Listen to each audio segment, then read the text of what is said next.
रासायनिक अभिक्रियाएं एवं समीकरण। हाँ, और आज की चर्चा का हमारा विशेष लक्ष्य बहुत ही स्पष्ट है। विज्ञान की ये दुनिया जो अक्सर बहुत जटिल और डरावनी लगती है ना, उसे हम बिल्कुल आसान और रोजमर्रा की भाषा में डिकोड करेंगे। हमारा मुख्य उद्देश्य यही है कि प्रत्येक टॉपिक को सरल भाषा में और पूरे विस्तार से समझाया जाए। सही कहा। ये नजरिया इसलिए भी जरूरी है क्योंकि जब हम रसायन विज्ञान या केमिस्ट्री शब्द सुनते हैं तो दिमाग में सबसे पहली छवि क्या आती है? शायद सफेद कोट पहने किसी वैज्ञानिक की जो प्रयोगशाला में रंग बिरंगे रसायनों और टेस्ट ट्यूब के बीच खड़ा हो। बिल्कुल। लेकिन असल में वास्तविकता इससे बहुत अलग है। रासायनिक अभिक्रियाएं सिर्फ प्रयोगशालाओं की चारदीवारी में कैद नहीं हैं। वे हमारे चारों ओर, यहाँ तक कि हमारे भीतर भी हर पल हो रही हैं। मतलब रोजमर्रा की जिंदगी में। हाँ, गर्मियों के दिनों का ही उदाहरण लेते हैं। जब दूध गलती से फ्रिज के बाहर छूट जाता है कमरे के तापमान पर, तो कुछ ही घंटों में वो खट्टा हो जाता है, फटने लगता है। वहां कोई वैज्ञानिक तो नहीं था, फिर भी एक पूरा रासायनिक बदलाव हो गया। अरे हाँ, और लोहे के तवे या कील को नम हवा में खुला छोड़ दें तो उस पे वो लाल भूरी जंग लग जाती है। एकदम सही। जंग लगना, अंगूरों का किण्वन यानी फर्मेंटेशन होना, रसोई में खाना पकना, यहाँ तक कि हमारे शरीर में भोजन का पचना और हमारा सांस लेना, ये सभी रासायनिक अभिक्रियाओं के ही जीवंत उदाहरण हैं जो लगातार चल रहे हैं। तो चलिए इसे थोड़ा खोल कर समझते हैं। जब हम कहते हैं कि कोई रासायनिक अभिक्रिया हुई है, तो असल में हम किन चीजों को देखकर ये तय करते हैं? स्रोत के अनुसार इसके कुछ बहुत ही स्पष्ट संकेत होते हैं। जब भी किसी पदार्थ की भौतिक अवस्था में परिवर्तन होता है, जैसे कोई चीज अचानक ठोस से गैस बन जाए, या उसके रंग में कोई बदलाव आ जाए। हाँ, रंग बदलना, या उसके तापमान में कोई भारी उतार चढ़ाव होना, या फिर उसमें से कोई गैस निकलने लगे, तो इसका सीधा सा अर्थ है कि वहां रसायनों के बीच कोई ना कोई बातचीत जरूर हुई है।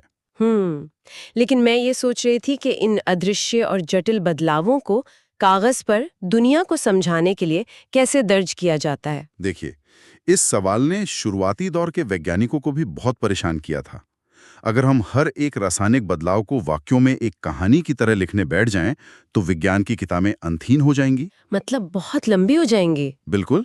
जैसे अगर कहना हो कि जब हाइड्रोजन गैस और ऑक्सीजन गैस आपस में एक विशेष परिस्थिति में मिलते हैं, तो वे तरल पानी का निर्माण करते हैं। ये पढ़ने और लिखने में कितना लंबा है। हाँ, काफी समय लगेगा इसे बार बार लिखने में। इसीलिए इन अभिक्रियाओं को संक्षिप्त रूप में दर्शाने के लिए रासायनिक समीकरण बनाने की तरकीब निकाली गई। इसमें लंबे वाक्यों की जगह तत्वों के प्रतीकों और उनके सूत्रों का उपयोग किया जाता है। इसे स्रोत में दिए गए एक बहुत ही सरल उदाहरण से समझते हैं। वहां मैग्नीशियम रिबन को जलाने का जिक्र है। जब इस रिबन को ऑक्सीजन की उपस्थिति में जलाया जाता है, तो ये एक बेहद चमकदार सफेद लौ के साथ जलता है और एक सफेद चूर्ण में बदल जाता है। और इसे अगर विज्ञान की भाषा में लिखें तो बस सरल भाषा में Mg+O2 और आगे एक तीर का निशान लगाकर MgO यानी मैग्नीशियम ऑक्साइड लिख देते हैं। बिल्कुल सही।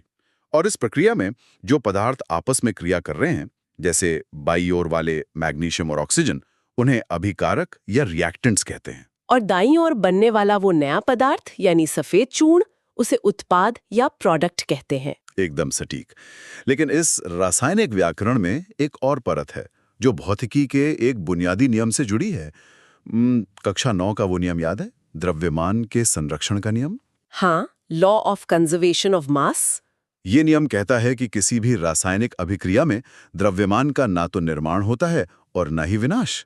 इसका मतलब यह है कि प्रकृति में कोई भी चीज जादू से प्रकट नहीं हो सकती और ना ही बिना कोई सुराग छोड़े गायब हो सकती है। ब्रह्मांड का कोई भी परमाणु यूं ही हवा में विलीन नहीं हो सकता। तो इसका व्यवहारिक अर्थ क्या हुआ? अर्थ यह है कि अभिक्रिया शुरू होने से पहले अभिकारकों के हिस्से में जितने भी परमाणु थे, अभिक्रिया के समाप्त होने के बाद उत्पादों के हिस्से में भी ठीक उतने ही परमाणु होने चाहिए। मतलब तीर के दोनों ओर परमाणुओं की संख्या एकदम बराबर होनी चाहिए। बिल्कुल। और इसी पूरी कवायद को समीकरण को संतुलित करना या बैलेंस करना कहा जाता है। इसे समझने के लिए मैं एक तराजू की कल्पना कर रही हूँ। अगर दोनों पलड़ों पर रखे गए बाटों का वजन एकदम बराबर नहीं है, तो एक पलड़ा झुका रहेगा। हाँ। स्रोत में ऐसे असंतुलित समीकरण को कंकाली समीकरण कहा गया है। हाँ, स्केलेटल इक्वेशन। और इस संतुलन को हासिल करने की जो कला है, जिसे हिट एंड ट्रायल मेथड कहते हैं, चलिए उसे एक पहेली की तरह बहुत ही सरल भाषा में समझते हैं। बिल्कुल। लोहे और पानी की अभिक्रिया का उदाहरण लेते हैं। ठीक है। जब लोहा पानी की भाप के साथ क्रिया करता है तो वो आयरन ऑक्साइड बनाता है और साथ ही हाइड्रोजन गैस छोड़ता है। अब तराजू के बाईं तरफ लोहे का एक परमाणु है और पानी के कण में ऑक्सीजन का एक परमाणु है। हम्म। लेकिन दाईं तरफ जो आयरन ऑक्साइड बना है हम्म। उसमें ऑक्सीजन के 4 परमाणु हैं। तो सवाल उठता है कि ये 3 अतिरिक्त ऑक्सीजन परमाणु कहां से आए? जाहिर है वो कहीं से प्रकट तो नहीं हुए होंगे। बिल्कुल नहीं। हमें समीकरण में यह दर्शाना होगा कि शुरुआत में पानी के 4 कण मौजूद थे। तो मतलब संतुलन करते समय हम सबसे पहले उस यौगिक को पकड़ते हैं जिसमें सबसे ज्यादा परमाणु होते हैं। ये सबसे कारगर रणनीति है। सबसे अधिक परमाणु वाले यौगिक से शुरुआत करते हैं। जब हम बाईं तरफ पानी के आगे 4 लगा देते हैं तो ऑक्सीजन संतुलित हो जाती है, लेकिन अब हाइड्रोजन के 8 परमाणु हो जाते हैं। तो फिर दाईं तरफ जाकर हाइड्रोजन गैस के आगे भी 4 लगाना पड़ता होगा? एकदम सही, ताकि वहां भी 8 परमाणु हो जाएं। और अंत में लोहे के उन 3 परमाणुओं का हिसाब बराबर करने के लिए बाईं तरफ लोहे के आगे 3 लिख देते हैं। तो अलग-अलग संख्याएं रखकर हम तब तक परीक्षण करते हैं जब तक तराजू के दोनों पल्ले बराबर न हो जाएं। यही हिट एंड ट्रायल है? हाँ, और अंत में हम भौतिक अवस्थाएं भी जोड़ देते हैं। ठोस के लिए S, द्रव के लिए L, गैस के लिए G, और अगर कोई पदार्थ पानी में घुला है तो उसे जलीय विलयन या AQ से दर्शाते हैं। यहाँ बात बहुत दिलचस्प हो जाती है, क्योंकि अब हमने भाषा तो समझ ली, लेकिन प्रकृति में ये परमाणुओं का खेल कई अलग-अलग तरीकों से खेला जाता है। स्रोत में अभिक्रियाओं के कई प्रकार बताए गए हैं। तो चलिए उन्हें एक-एक करके विस्तार से समझते हैं। सबसे पहला है संयोजन अभिक्रिया, यानी कॉम्बिनेशन रिएक्शन। नाम से ही स्पष्ट है, जब 2 या 2 से अधिक पदार्थ मिलकर एक नया पदार्थ बनाते हैं। जैसे बिना बुझे चूने में पानी मिलाना। बिल्कुल। कैल्शियम ऑक्साइड, जिसे हम बिना बुझा चूना कहते हैं, जब उसमें पानी डाला जाता है तो वो बहुत तेजी से पानी के साथ जुड़ता है। इस प्रक्रिया में भुजा हुआ चूना बनता है और भारी मात्रा में ऊष्मा यानी गर्मी निकलती है। और यहीं से एक नया शब्द आता है, ऊष्माक्षेपी अभिक्रिया, मतलब एक्सोथर्मिक रिएक्शन। हाँ, जिन अभिक्रियाओं में ऊष्मा बाहर निकलती है, प्राकृतिक गैस का जलना इसका एक उदाहरण है। और मुझे सबसे ज्यादा हैरानी इस बात पर हुई कि हमारे शरीर में होने वाला श्वसन, यानी हमारा सांस लेना, वो भी एक ऊष्माक्षेपी अभिक्रिया है। ये बहुत ही सुंदर प्रक्रिया है। हमारे शरीर को ऊर्जा चाहिए जो भोजन से मिलती है। पाचन के दौरान भोजन ग्लूकोज में टूट जाता है और जब हम सांस लेते हैं तो वो ऑक्सीजन कोशिकाओं में जाकर उस ग्लूकोज के साथ अभिक्रिया करती है। और इससे भारी मात्रा में ऊर्जा उत्पन्न होती है, जिससे हम जिंदा रहते हैं। क्योंकि ऊर्जा निकल रही है तो ये ऊष्माक्षेपी हुई। सही कहा।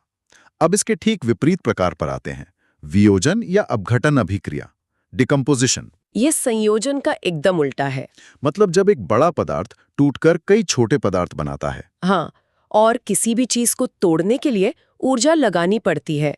रासायनिक दुनिया में ये ऊर्जा ऊष्मा, प्रकाश या विद्युत के रूप में दी जाती है। स्रोत में इसका एक बहुत ही दिलचस्प उदाहरण है, जब सिल्वर क्लोराइड को धूप में रखा जाता है। वो बिल्कुल सफेद रंग का चूर्ण होता है ना? बिल्कुल सफेद।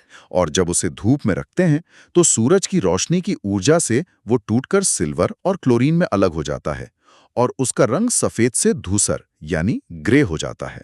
एकदम सटीक। और क्या ये पता है कि इसी सिल्वर क्लोराइड या सिल्वर ब्रोमाइड वाली अपघटन अभिक्रिया का उपयोग पहले ब्लैक एंड व्हाइट फोटोग्राफी में किया जाता था? हाँ, ये एक बहुत ही शानदार फैक्ट है।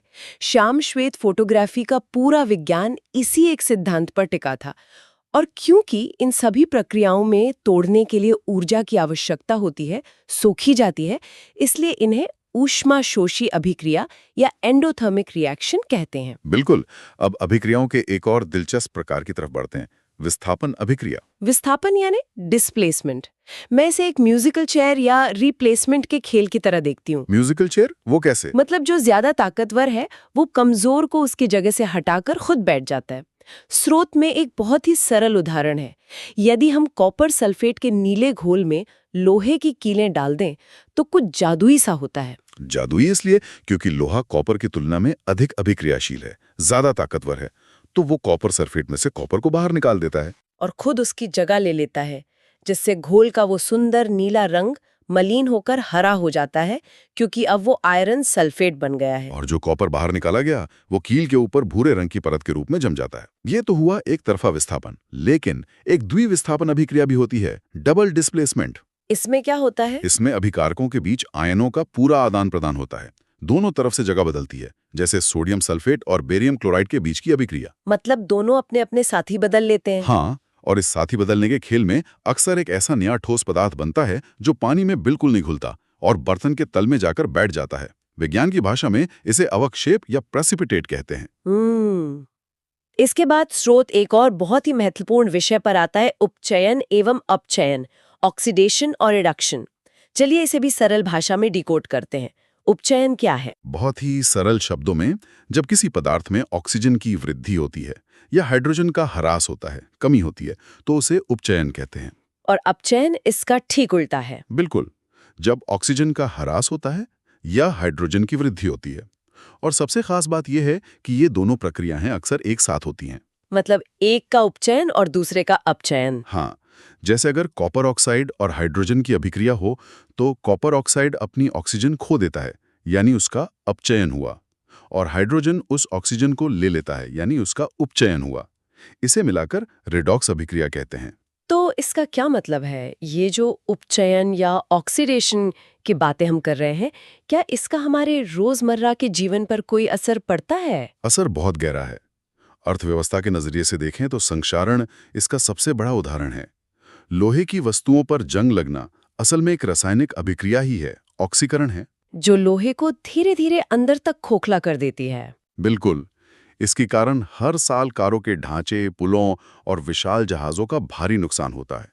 करोड़ों अरबों का खर्च सिर्फ इस जंग से निपटने में होता है। और इसी उपचयन का एक और रूप है जो सीधे हमारी रसोई से जुड़ा है। स्रोत में इसे विकृत गंधिता या रैंसिडिटी कहा गया है। मैं यहाँ चिप्स के पैकेट का वो परिचित उदाहरण देना चाहूंगी। वो जिसमें चिप्स से ज्यादा हवा होती है। हाँ, लोग अक्सर शिकायत करते हैं कि चिप्स के पैकेट में इतनी सारी हवा क्यों भरी होती है, लेकिन विज्ञान के अनुसार वह हवा नहीं, एक सुरक्षा कवच है। बिल्कुल। होता यह है कि तेल और वसायुक्त भोजन जब सामान्य ऑक्सीजन के संपर्क में आते हैं तो उनका तेजी से उपचयन हो जाता है, जिससे उनका स्वाद और गंध खराब हो जाती है, वे बासी हो जाते हैं। इसी को रोकने के लिए चिप्स बनाने वाली कंपनियां पैकेट के अंदर से ऑक्सीजन निकालकर उसमें नाइट्रोजन जैसी गैस भर देती हैं, ताकि चिप्स ऑक्सीकृत ना हो और लंबे समय तक कुरकुरे बने रहें। एकदम सही। तो अगर हम इस पूरे विस्तृत विश्लेषण का एक संक्षिप्त और स्पष्ट निचोड़ निकालें तो बात सिर्फ इतनी सी है, हमारे आसपास होने वाला हर एक बदलाव, चाहे वो लोहे पर जंग लगना हो, चिप्स का ताजा रहना हो या ब्लैक एंड व्हाइट तस्वीरें हों, सब के पीछे बस कुछ परमाणुओं का टूटना और जुड़ना है। और द्रव्यमान के संरक्षण के नियमों के कारण प्रकृति में कुछ भी नष्ट नहीं होता, बस रूप बदलता है। तो इसी स्रोत पर आधारित एक अंतिम विचार पर गौर कीजिएगा। अगर हमारी सांसों से लेकर हमारे भोजन पचने तक की हर प्रक्रिया सिर्फ एक सधी हुई और संतुलित रासायनिक अभिक्रिया है, तो क्या हम इंसान सिर्फ जटिल रूप से काम कर रहे चलते फिरते केमिकल रिएक्टर हैं? ये सोचने वाली बात है। और अगर प्रकृति हमेशा हर समीकरण को संतुलित रखती है, जहां एक भी परमाणु गायब नहीं हो सकता, तो क्या इस ब्रह्मांड में वास्तव में कुछ भी नया बनता है, या फिर ये सिर्फ पुराने परमाणुओं का एक अनंत चलता फिरता नृत्य?